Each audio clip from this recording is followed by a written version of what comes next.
Shabbat Shalom, boa tarde. 25 de Elul, 5.784, a contar da criação. Estamos no dia 28 de setembro de 2024, a Era Comum, à tarde com a Torá, trazendo a Parashá da semana e os seus ensinamentos.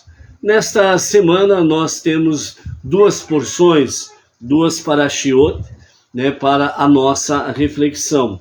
Vimos aí durante esses dias a questão de Netzavim e hoje vamos focar um pouco mais sobre a questão de Vayeler, que vai completar então as duas porções desta semana.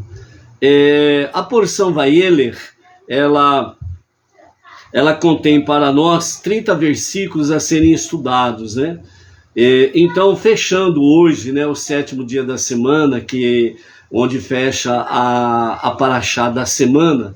Então, hoje nós vamos concluir 5.745 versículos estudados até aqui. A porção Vayeler é a 52ª, e teremos pela frente mais duas porções, que é a nossa porção Haazinu, e depois nós vamos ter aí o livro final, a porção final do livro de Devarim, que é o quinto livro dos estudos de Torá. Nós temos Vayeler, vamos ter aí a porção de Haazinu, que é a 53ª porção, e depois de Haazinu nós vamos ter a 50ª porção, que vai nos falar dentro do aspecto, que é a passagem final, é Vezot Haberachar, que é exatamente, e esta é a bênção, e ela, nós vamos ter aí a sua leitura para fechar o ciclo 5.784. Esta semana, que vai se iniciar ao pôr do sol de hoje, nós estaremos mais envolvidos com Rosh Hashanah. Então, a porção Haazinu, nós não vamos fazer a sua leitura na semana que vem, porque nós estaremos envolvidos com Rosh Hashanah e Yom Kippur, Então, nós teremos mais ensinamentos dentro desse aspecto, certo? De Rosh Hashanah e Yom Kippur. Nós voltaremos à lição de Haazinu na semana que vai se iniciar, de outubro e até Yom Kippur, que nós vamos ter pela frente aí, Então, a quarta-feira, dia 2 de outubro, nós temos ao pôr do sol, nós temos o Rosh Hashanah, o primeiro dia de Tishrei, Então nós vamos ter o nosso Rosh Hashanah dia 2, quarta-feira à noite, ao entardecer. Será exatamente o nosso primeiro dia do ano 5.785. Aí nós vamos entrar num período de 10 dias, chamado também de 10 dias temíveis, que está conectado exatamente com a questão do Yom Kippur. Então, o primeiro dia de Tishrei, Rosh Hashanah, até o 10º dia de Tishrei, onde temos aí Yom Kippur, são chamados de os 10 dias temíveis, que é exatamente um período em que toda a raça humana, todo o reino animal, todo o reino vegetal, todo o reino mineral entra em juízo diante de Hashem. Inclusive até os anjos, segundo os nossos sábios, também é um período em que os anjos também passam pelo crivo do julgamento divino. Então por isso que é chamado os 10 dias temíveis. O mês de Elul, no qual nós nos encontramos, que é o mês da redenção, o mês que nos prepara para entrarmos no ano novo. Por isso, Shana Tová Umetuká, um ano novo bom e doce, para trazer exatamente esse quebrantamento das nossas vidas, reflexão durante todo o mês de Elul, sobre como fomos no ano 5.784. Então nós vamos passando por uma reflexão da nossa vida no ano 5.784.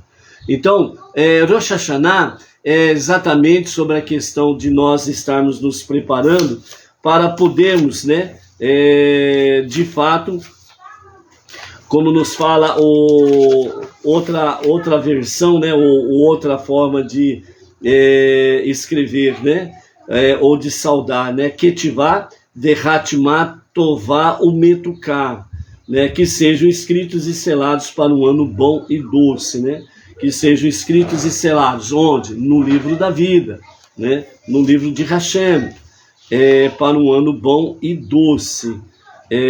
Então, Elul é exatamente para termos esse exame introspectivo. Mas Yom Kippur, que é o dia da expiação, literalmente falando, o dia do perdão, né, mais conhecido, é um momento de selar definitivamente, né, a oportunidade, vamos assim dizer, a última oportunidade de sermos selados e inscritos para um ano bom e doce. Ou seja, o Eterno, ele é tão misericordioso que realmente ele nos dá oportunidades acima de outras oportunidades, justamente para que nós reconheçamos que ele é de fato o Pai das misericórdias, né? Por isso,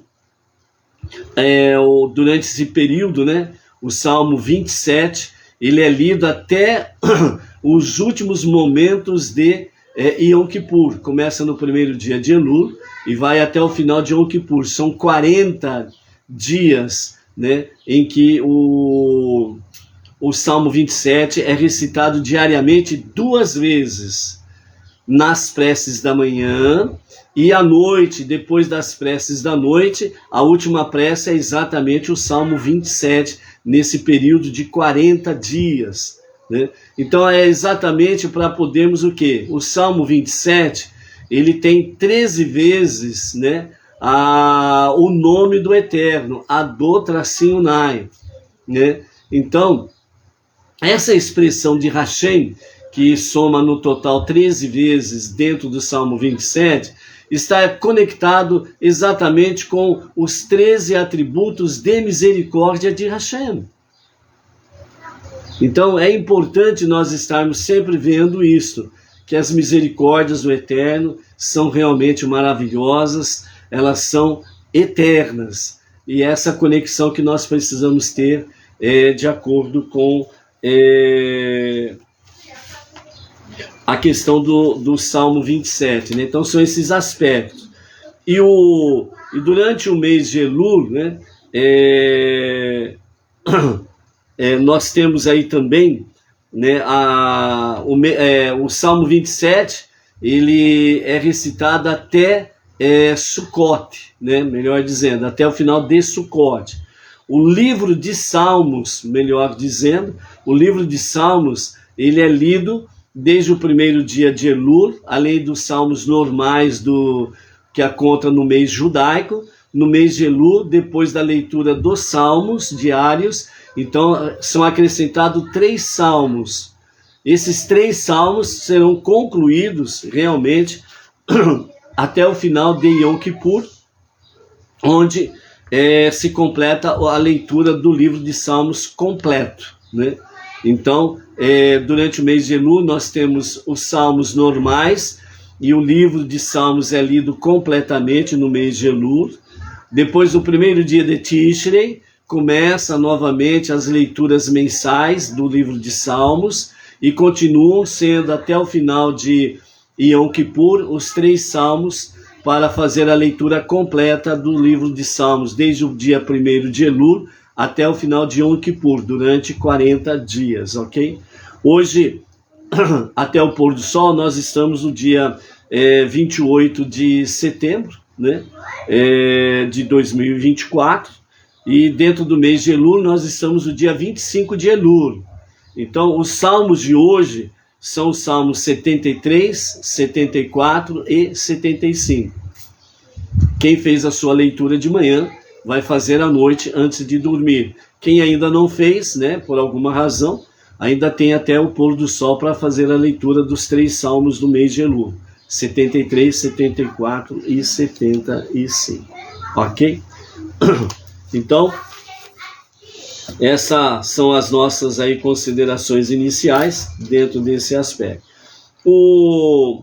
A nossa Parashá Vayeler, né, ela nos fala, segundo o Rabi Saadia Gaon, ele escreve que Nitzavim, a Parashá anterior, e Vayeler, elas de fato sempre constituem uma única Parashá na realidade.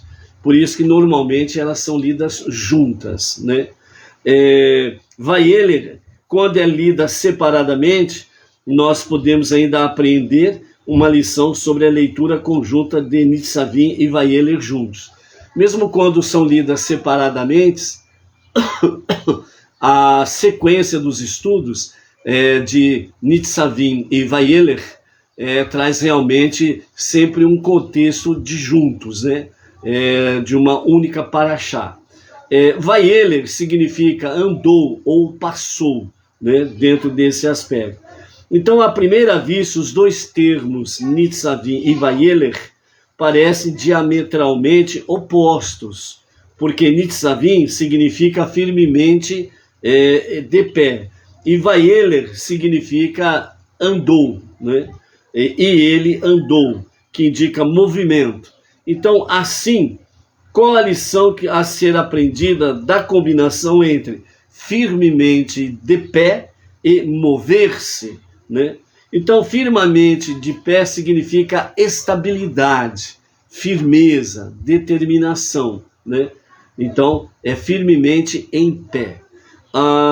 Isso traz dentro dessa estabilidade, né? Ela traz também confiança e força, né?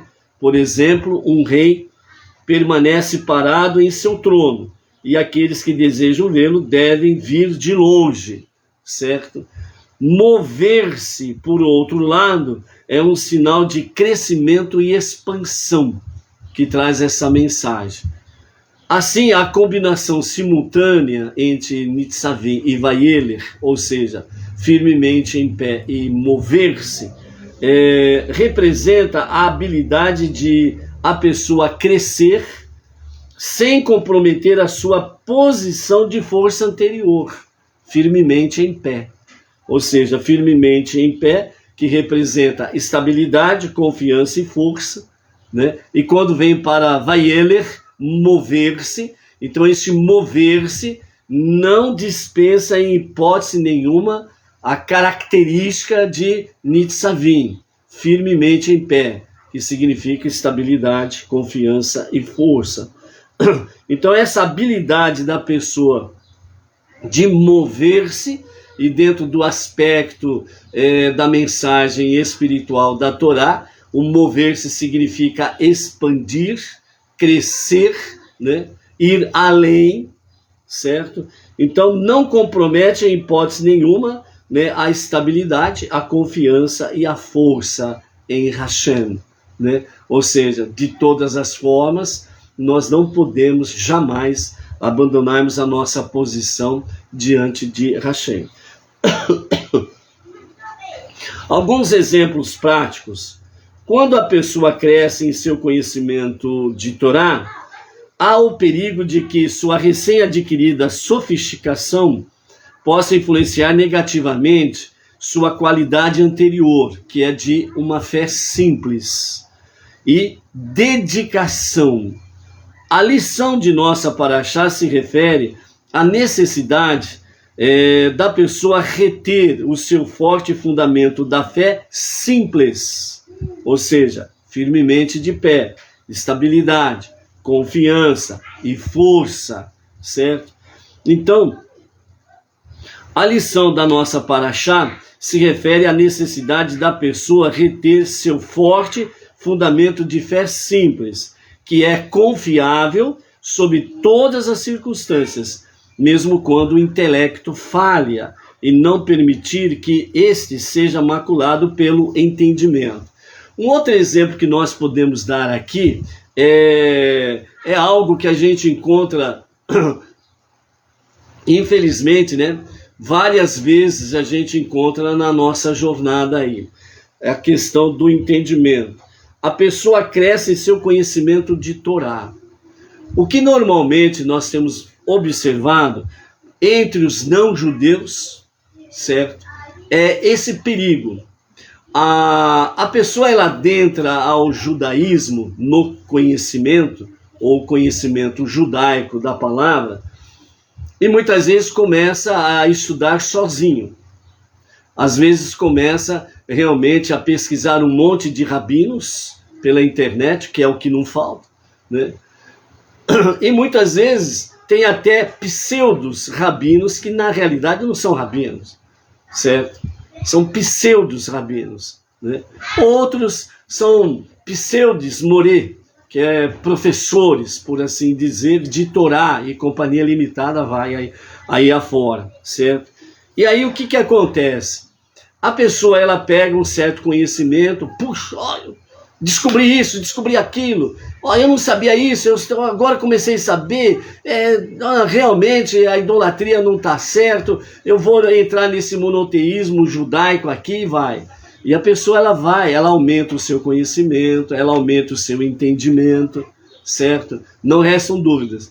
Mas aí o que acontece? Ela, a pessoa em si, ela não obedece realmente a halahá, a lei judaica, não obedece os ensinamentos dos sábios, não obedece o Pirkei Avot, né?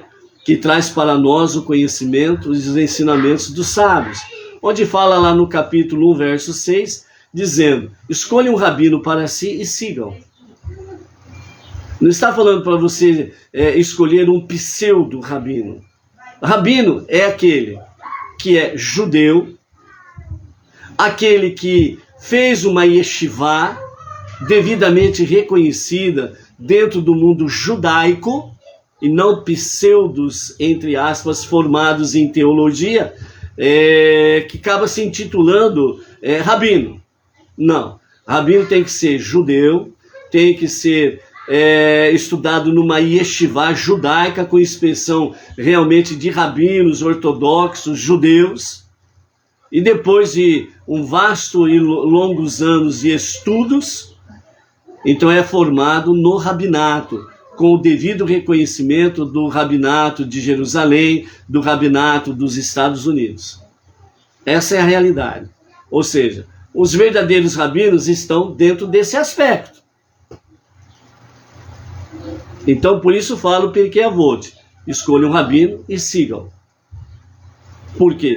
Porque apesar da multiplicidade de rabinos, apesar de todos estarem conectados com a Torá, então há sempre linhas que divergem um pouco da outra. Então, se você começa a seguir um monte de rabino, você vai começar a fazer uma macarronada que não tem tamanho. E depois, para você pegar o macarrão, enrolar no garfo, colocar na boca, não vai dar certo. Por quê? Porque você vai ter um emaranhado de macarronada imensa que você não vai conseguir digerir. Vai dar congestão de conhecimento, congestão espiritual. E vai provocar realmente o quê? Azia, mal-estar, indigestão. E aí a pessoa ela faz o quê? Bom, na realidade eu não preciso de rabino, eu já sei. Então o conhecimento pode levar a pessoa ao perigo de inflar o seu consciente e subconsciente. Inflama de tal forma o seu ego que ele já diz, eu não preciso de rabino, eu não preciso de ninguém, eu sou autossuficiente. Por isso que eu vejo vários rabinos, eu sigo vários rabinos, ou melhor, eu assisto vários rabinos, porque não tem como seguir vários rabinos, na realidade. Não tem como seguir. O que as pessoas fazem é, normalmente, assistir vários rabinos, vários ensinamentos, e a pessoa infla o seu ego, o seu intelecto, e ela chega à prepotência de dizer, eu não preciso de rabino, eu já sei. É a mesma coisa, por exemplo, né, dentro do campo missionário, onde os missionários falam que precisam evangelizar os judeus para convertê-los ao cristianismo. A época da Inquisição já acabou, né? A época da conversão forçada já acabou. Nós estamos vivendo realmente dias em que nós estamos ante a iminente revelação de Mashiach. Então, o conhecimento ele vai se espalhar pelos 4 cantos do mundo, como está acontecendo. Então, onde que nós precisamos realmente a mensagem de Nitzavim, firmemente em pé, que significa confiança, estabilidade e força para resistir às adversidades do ego, do egocentrismo, né, da autossuficiência e por aí afora vai. É manter uma fé simples, como a de uma criança. Então, o Rebbe Menahem Mendel, uma certa feita, ele falou sobre isso, né? Depois de estudar tanto Torá escrita, Torá oral, Kabbalah, né, a Hassidut, etc, etc, etc, ele mesmo fala que não tem coisa mais sublime do que a fé de uma criança, a confiança de uma criança. É a fé simples. É isso que realmente o Eterno quer de cada um de nós. Então a lição é óbvia. Nosso desafio é harmonizar Nitzavim com Vayeler, a estabilidade da fé simples, juntamente com o crescimento constante e expansão. Né? Você pode observar no mundo secular, e mesmo no mundo secular religioso, por aí afora vai, que quando as pessoas elas têm uma expansão muito grande, sem o fundamento judaico de fé, certo? Sem uma orientação rabínica, pode observar os escândalos que aparecem por aí afora vai. Quantos escândalos que estão aí por causa dessa expansão, esse crescimento, que deveria ser algo tão maravilhoso, em prol, realmente, da avodá, o serviço a Hashem, e o serviço ao próximo. Mas as pessoas se perdem na expansão. Por quê? Porque não mantém, não consegue harmonizar o fundamento de uma fé simples e o expandir. O expandir. Né? E uma das características do monoteísmo com fundamento judaico é exatamente aquela questão, não ostentar, mas viver com modéstia. Né? Ou seja, sabemos, e você sabe disso, que há muitos judeus milionários, né? Mas a simplicidade da pessoa, a fé simples da pessoa, ela preserva. E ela está sempre envolvida exatamente com o quê? Com o serviço ao Eterno e o serviço ao próximo. Então isso é importante, é harmonizar, sem sombra de dúvidas, estas questões aí diante do Eterno, o nosso Deus. Por isso, Vayeler, né, a nomeação de Yehoshua para substituir Moshe na liderança do povo, tendo em vista que Moshe não entraria na terra prometida e o povo seria conduzido sob a liderança de Yehoshua, Josué, né? Então, no verso 6 do capítulo 31, né? Sejam fortes e corajosos, não tenham medo ou se desanimem por causa deles, né? Pois seu Deus é aquele que irá com você. Ele não abandonará você e nem o desamparará. Então, aqui há em primeiro plano, né? Moshe, ele está incentivando o povo judeu realmente a viver como um só. E dentro desse aspecto aí, não ter medo em hipótese nenhuma contra as 7 nações e os seus 31 reis que estavam ali na terra prometida. E a promessa firme, né? Que Hashem, o Eterno teu Deus, ele não abandonará você e nem o desamparará. E depois no verso 7 do capítulo 31 nos fala: Moshe chamou Yehoshua e disse a ele na presença de todo Israel, seja forte e corajoso, pois você irá com este povo para a terra que Deus jurou aos seus pais dar a eles e a você. A dividirá entre eles como uma herança. Será Deus quem liderará você. Ele estará com você, ele não abandonará você, nem o desamparará. Não tenha medo e nem desanime. Então Moshe escreveu esta Torá inteira e deu-a aos sacerdotes em favor dos descendentes de Levi, que carregam a arca do pacto, e a todos os anciãos do povo judeu, em favor de todo o povo judeu, né? Então, nesse aspecto aqui, né, segundo os ensinamentos racídicos, à primeira vista, a transferência da liderança de Moshe para Yehoshua representou um enfraquecimento da força do povo judeu, como ensinaram os nossos sábios. A face de Moshe era como a do sol, a face de Yehoshua era como a da lua. Segundo o Baba Batra 75a.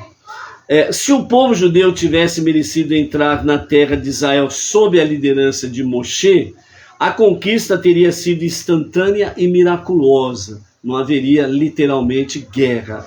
Sob Yehoshua, entretanto, o povo judeu precisou conquistar a terra através da luta, da guerra, né? Dentro dos limites da própria natureza humana e da própria natureza física do terreno, com a enorme coragem e o alto sacrifício que isto envolve, né?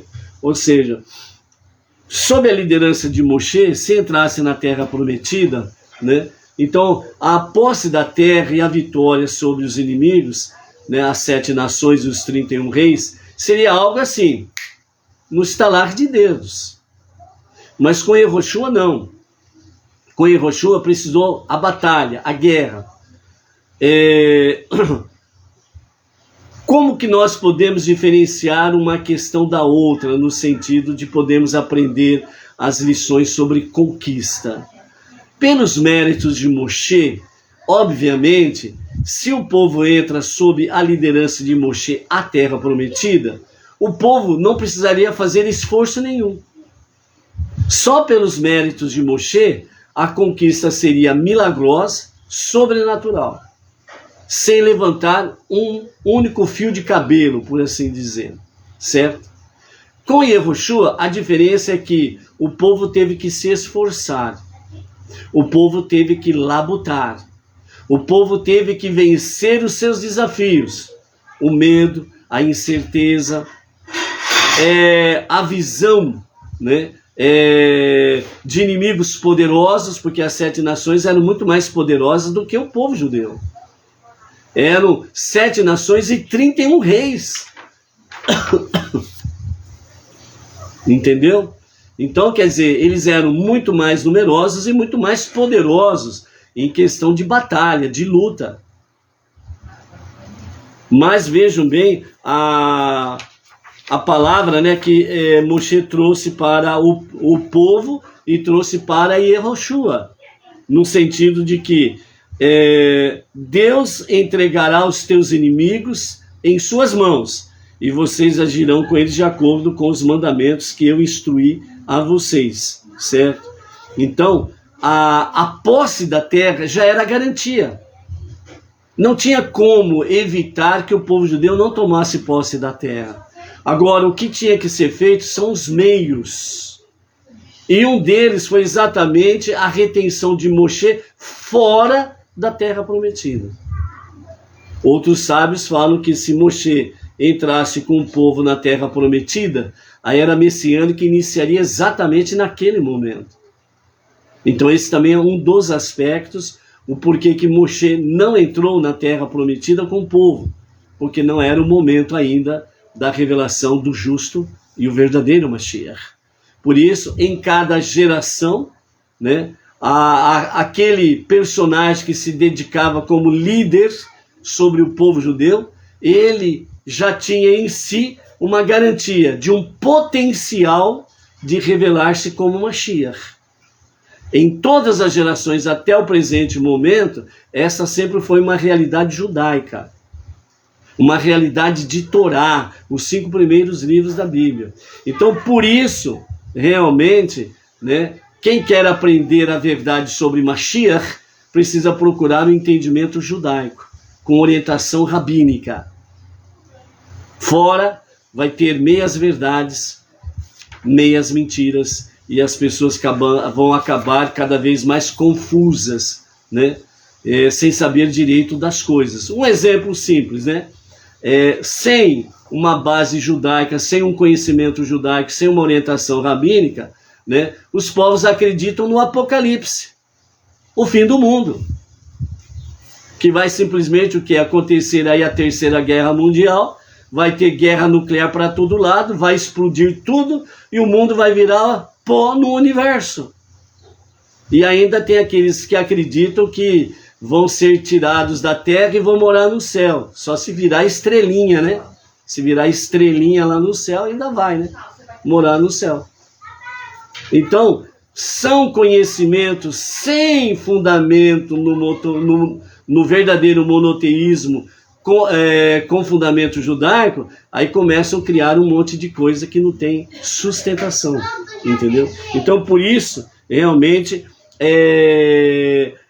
quando Yehoshua entra com os seus exércitos e o povo na terra prometida, então eles adquirem méritos, privilégios e o direito de receber da parte do soberano dos mundos, realmente, bênçãos sobre bênçãos. E como nós vimos no capítulo anterior, o capítulo 30, né, principalmente do verso 1 ao 10, nós temos aí exatamente a diferença do povo judeu e das nações.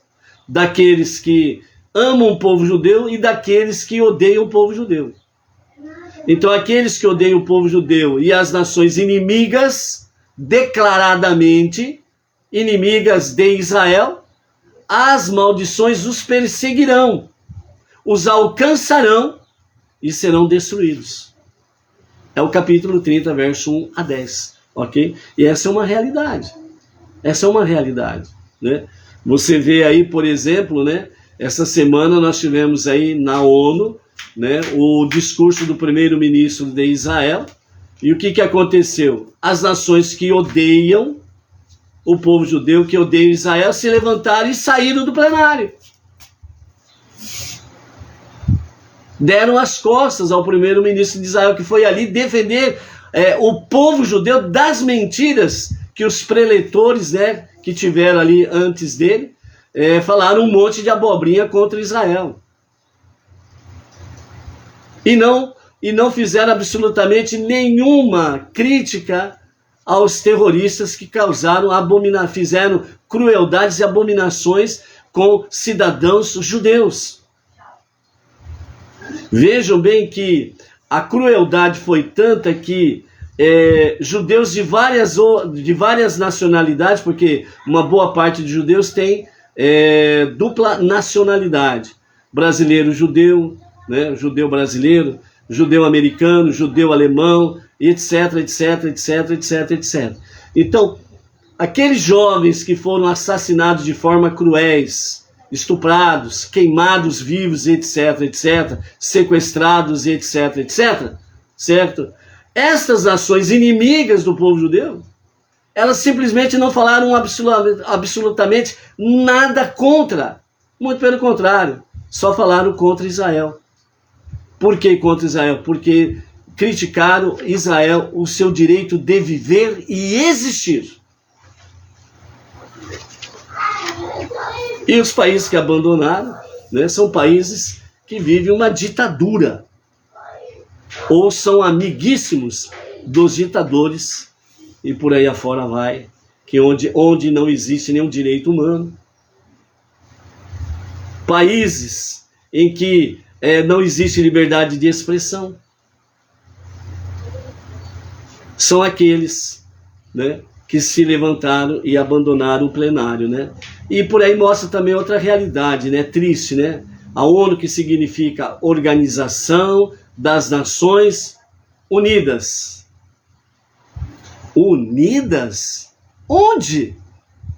Se a ONU virou um lugar de militância, uma militância esquerdista, antissemita, sem direitos humanos. E aí?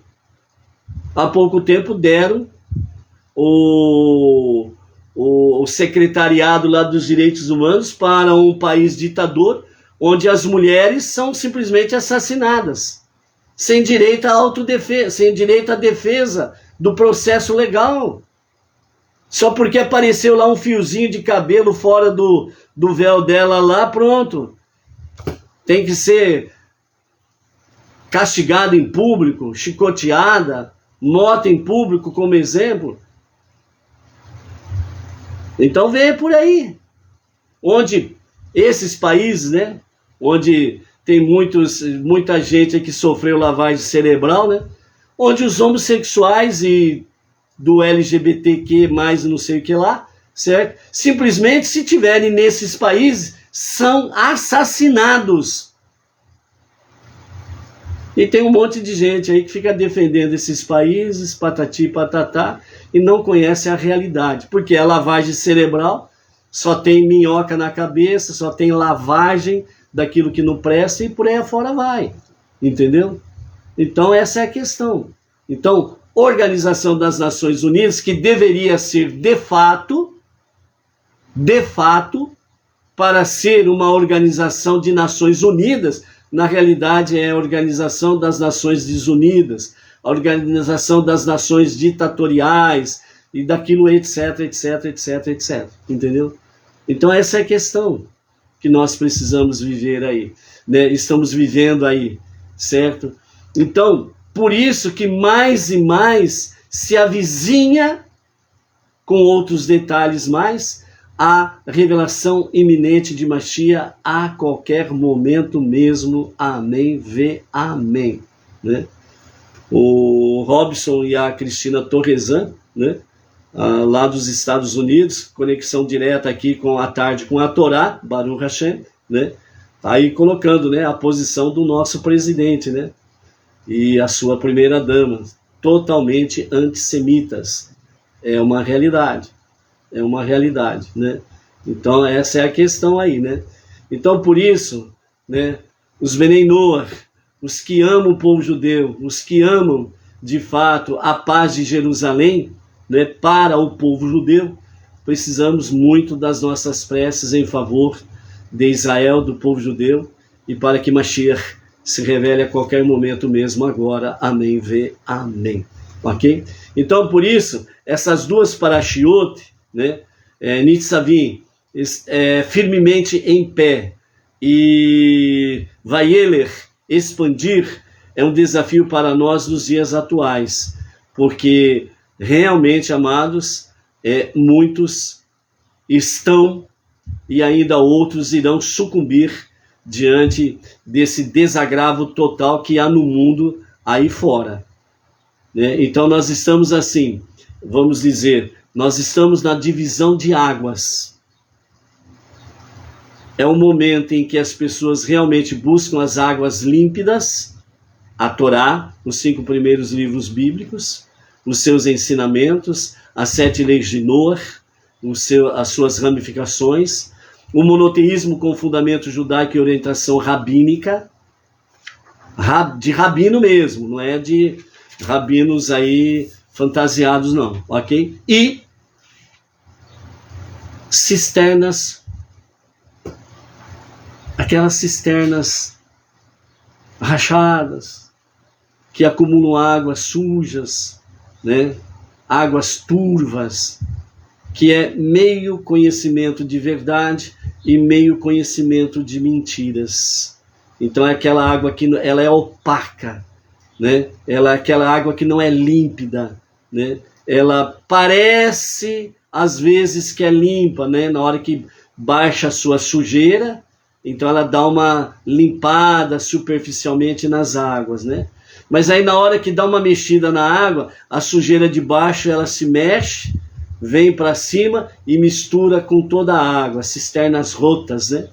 Então essa é a divisão que nós estamos vivendo, a divisão de águas, né? Ou as pessoas buscam a Torá, as mitzvot, as 7 leis de Noah e as suas ramificações, ou vão ficar entre meias verdades e meias mentiras, e por aí afora vai, ok? Então, essa é a questão. Voltando aqui sobre a liderança de Moshe, a conquista teria sido instantânea e miraculosa, sob Yehoshua, entretanto, o povo judeu precisou conquistar a terra dentro dos limites da natureza, com a enorme coragem e o alto sacrifício que isso envolve. Labutar, né? É estar realmente decidido, o que deseja, o que quer, o que busca, e vai baseado firmemente em pé, uma fé simples, e sempre com sabedoria e temor aos céus, procurando a expansão, né? Do movimento, do monoteísmo com fundamento judaico e orientação rabínica. A Hassidut, ela explica que de fato uma desvantagem, mas pelo contrário, foi especialmente para o bem. O propósito da criação é fazer uma morada para Deus nos mundos inferiores, nesse mundo que nós habitamos, através dos esforços do homem dentro de sua vida diária. Milagres são geralmente contraproducentes para esse objetivo, pois eles servem para impor espiritualidade no mundo, ao invés de deixar os mundos inferiores desenvolverem uma sensibilidade espiritual por si mesmos. Ou seja, o que a Hassidut traz para nós, né? O caminho hassídico traz para nós. A conquistar a terra com Moshe seria algo muito fácil, que pelos méritos de Moshe, né? De forma sobrenatural e milagrosa, todas as coisas seriam conquistadas, os inimigos fugiriam, tomariam posse da terra, se estabeleceriam, ponto final. Eles não precisariam nem trabalhar na terra, porque a terra iria produzir naturalmente, por causa dos méritos de Moshe. Então o povo, entre aspas, né, ficaria debaixo de água e sombra fresca. Mas aí não é o momento de Mashiach se revelar. Então Moshe, você não vai entrar na terra, e Yehoshua vai entrar. Então Yehoshua, ele representa o guerreiro da fé. Ele representa o guardião da fé. Ele representa aquele que realmente sabe o que quer e para frente. Não tem medo. Não se assombra. Não há terror que possa fazer com que ele volte atrás nos seus propósitos, nos seus princípios. Então Yehoshua, ele representa realmente aquela liderança que Deus deu uma ordem. Vamos executar, custe o que custar, mas obteremos vitória completa. Por quê? Porque Ele, o nosso Deus, está conosco e está à nossa frente, e somos vitoriosos. Não seremos, somos vitoriosos. Então, quando nós mantemos uma fé simples, quando nós harmonizamos o expandir, que significa progredir, seja espiritualmente falando, fisicamente, saúde, vigor, seja financeiramente, aquele vigor, aquela saúde financeira, e a questão material, o vigor material, as posses, etc. e tal. Com finalidade do quê? A finalidade essencial para cumprirmos a nossa tarefa suprema, transformar este mundo para ser a moradia de Hashem. Por isso que não terá apocalipse, que o mundo vai simplesmente virar pó. Porque é o desejo de Hashem, como foi desde o princípio, Bereshit, é que este mundo seja a moradia de Hashem. Por isso que o terceiro templo será construído neste planeta, em Jerusalém, e será definitivo. Ninguém poderá tirar um único tijolo do terceiro templo, porque ele será eterno. Então, dentro desse aspecto, o mês de Elul para Tishrei, nós somos convidados a fazer Teshuvá, um retorno a Deus para um verdadeiro e genuíno arrependimento. tefilá, as nossas preces diárias, estudo da Torá e das 7 leis de Noah e a Tzedaká. São estas 4 ações que nos levam realmente na presença divina, diante do Pai, de misericórdias, para que os maus decretos sejam convertidos em bons decretos em nosso favor. Então a chave da bênção, da vitória, da conquista, Hashem já nos dá. É nós que precisamos exercer. Teshuvá, tefilá, estudo da Torá, das 7 leis e a Tzedaká. Simplesmente isto. Né? Então, dentro desse aspecto, a entrada não miraculosa na terra, via Yehoshua, cumpriu o propósito da criação de uma maneira mais notável. Quando fazemos Teshuvá, quando fazemos tefilá, quando fazemos estudo da Torá e das 7 leis de Noah, quando fazemos Tzedaká, nós fazemos algo de maneira notável. Nobreza diante de Hashem, que ele se alegra muito e ele restitui bênçãos sobre bênçãos a cada um dos que fazem esses 4 passos no seu dia a dia. Ah, eu não tenho sorte. Não é que você não tem sorte. É que você não trilha esses 4 passos. Às vezes você faz 1 e não faz 3. Às vezes você faz 2 e não faz os outros 2. Às vezes você faz 3 e não faz um outro, 4. Ou às vezes não faz nada. Aí quer o quê? Que chove bênçãos. É só um outro segmento religioso que diz que você não precisa fazer nada, porque do céu vem uma chuva de bênçãos para você. Você cruza os braços, não tem que fazer mais nada. Já teve alguém que fez para mim, cruza os braços, vem chuva de bênçãos. Aí começa a chover canivete aberta e você se vê apavorado e fala, epa, o que é isso? Não, méritos. É o labutar, é o trabalhar, é o guerrear dia a dia para estabelecer este mundo como a moradia de Hashem. E as forças adversárias, elas não querem, em hipótese nenhuma, que nós venhamos trabalhar. Né? Por isso que fala que aquele que trabalha, trabalha de dia. Está falando do sentido espiritual. Ou seja, aquele que trabalha baseado exatamente na palavra divina, na Torá e nos ensinamentos dos sábios, esses verdadeiramente têm, sem sombra de dúvidas, o quê? Méritos diante de Hashem. Ele está trabalhando, é de dia. Significa, onde ele está presente, a luz divina está presente. É dia, não é escuridão. Por isso que é importante realmente nós estarmos, sem sombra de dúvidas, cada vez mais firmados em Hashem. Ok? O Robson Lima está perguntando qual é a importância de Mashiach para quem não é judeu. A importância de Mashiach é a mesma importância que o judeu dá para Mashiach. Todo não judeu, ele precisa ter uma visão de Mashiach com fundamento judaico. Essa que é a questão. E a importância é a mesma. Por quê? Porque Mashiach, ele não vem apenas para o povo judeu. Ele vem para toda a humanidade. Mashiach, ele virá realmente não apenas para ser rei sobre o povo judeu, mas para ser rei sobre todas as nações, sobre toda a humanidade. Mashiach, ele não somente colocará os devidos pingos dos is para o povo judeu, como também para todas as nações. Então, Mashiach, ele não é, entre aspas, uma propriedade particular para o povo judeu. Mashiach é para toda a humanidade.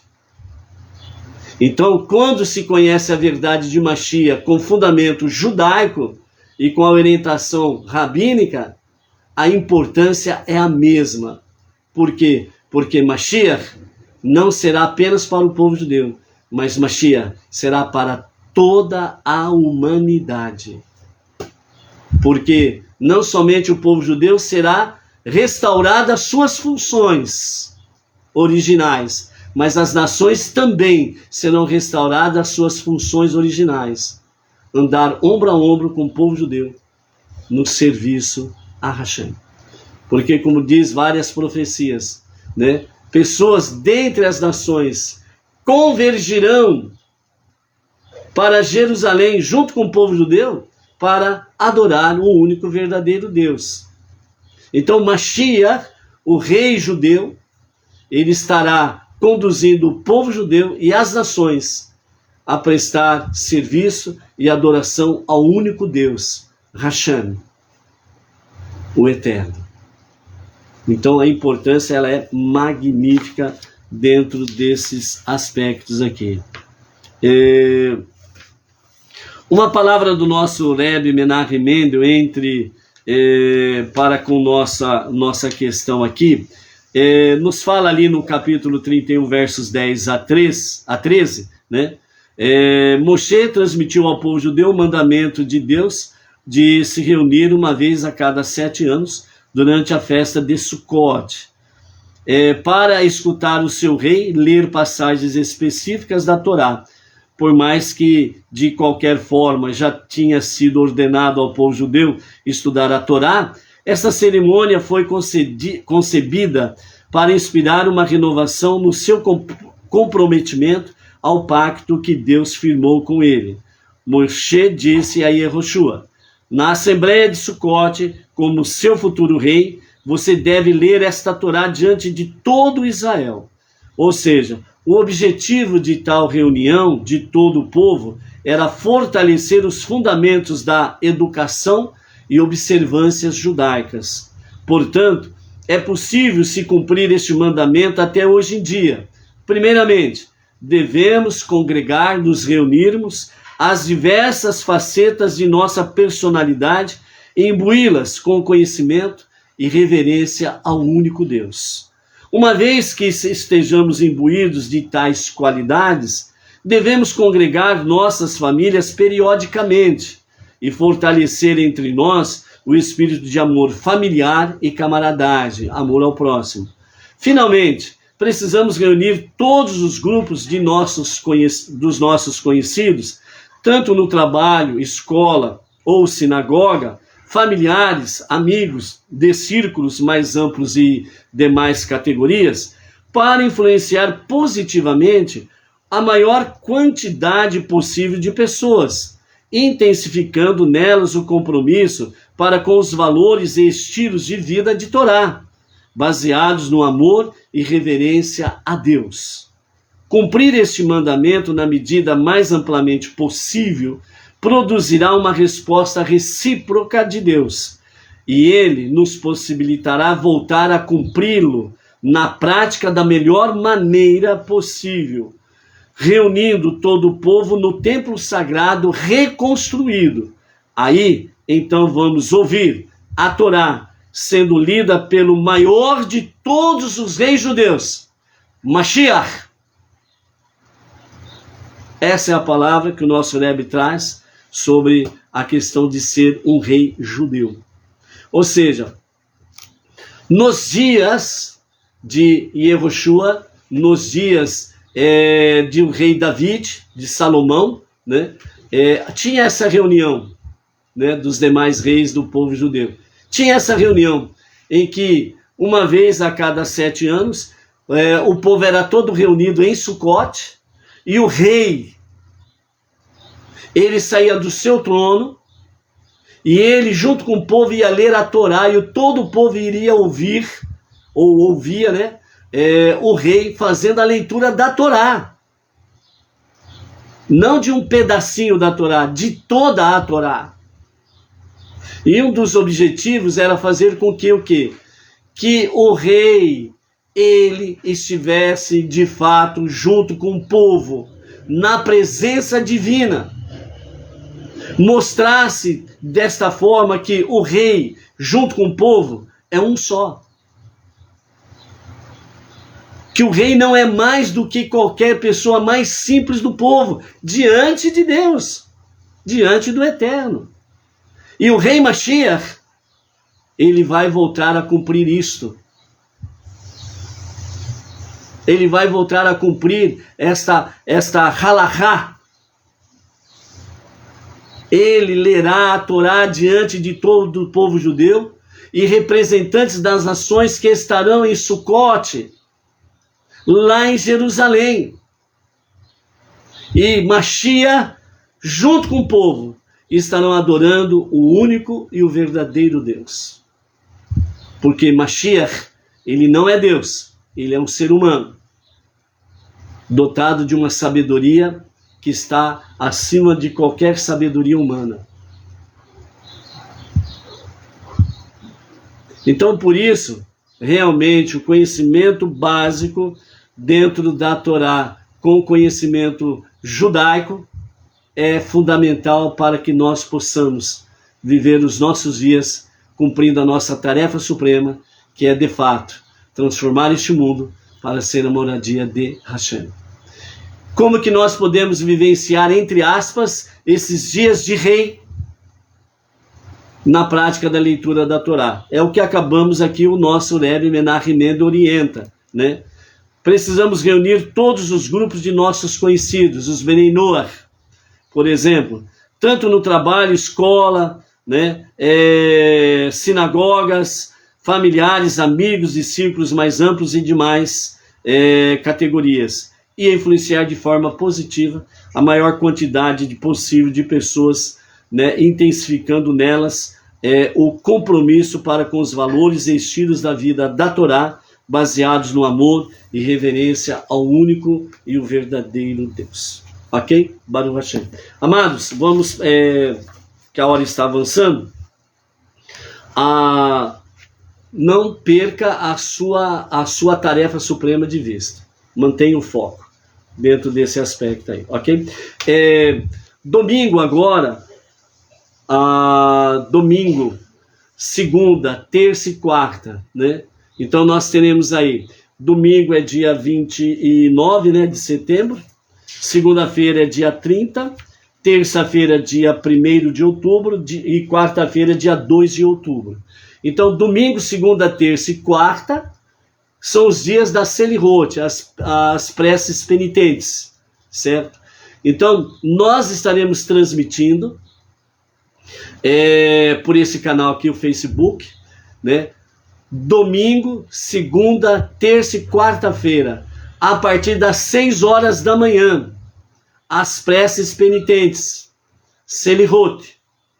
Então, nós vamos usar um material que foi cedido graciosamente pelo emissário Jonathan Tavares, da Sinagoga Benei Noach de Palhoça, Santa Catarina, né? O nosso querido emissário Jonathan Tavares cedeu esse material para todo o movimento Benei Noach aqui no Brasil, e a Edith Monteiro lá de Portugal também está compartilhando com o pessoal lá de Portugal, né, o folheto Selihot.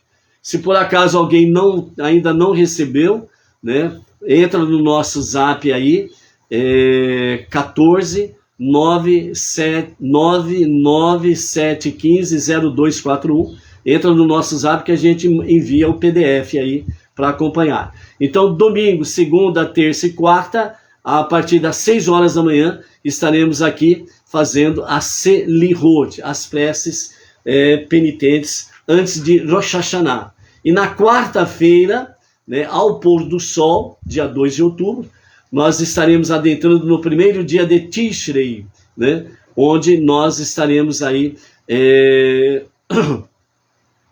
fazendo o cerimonial especial de Rosh Hashanah e o jantar especial de Rosh Hashanah, com transmissão também por esse canal aqui, ok? E aí, no dia a dia, vamos falando das demais festividades, Yom Kippur, Sukkot, Shemini Atzeret e Simchat Torah, ok? Aqueles que voluntariamente, né, quiserem contribuir com o nosso trabalho aqui, né, de forma Sinagoga Benei Noach, aí na descrição tem o CNPJ, e aqueles que quiserem contribuir com este Moré, né, também tem aí o CPF para as suas doações, que sem sombra de dúvidas serão grandes bênçãos maravilhosas para a nossa Sinagoga Benei Noach Regional Bauru, à tarde com a Torá, né, e para nós em nível pessoal, para que mais e mais possamos aí estarmos aplicando ao nosso dia a dia na jornada monoteísta, ok?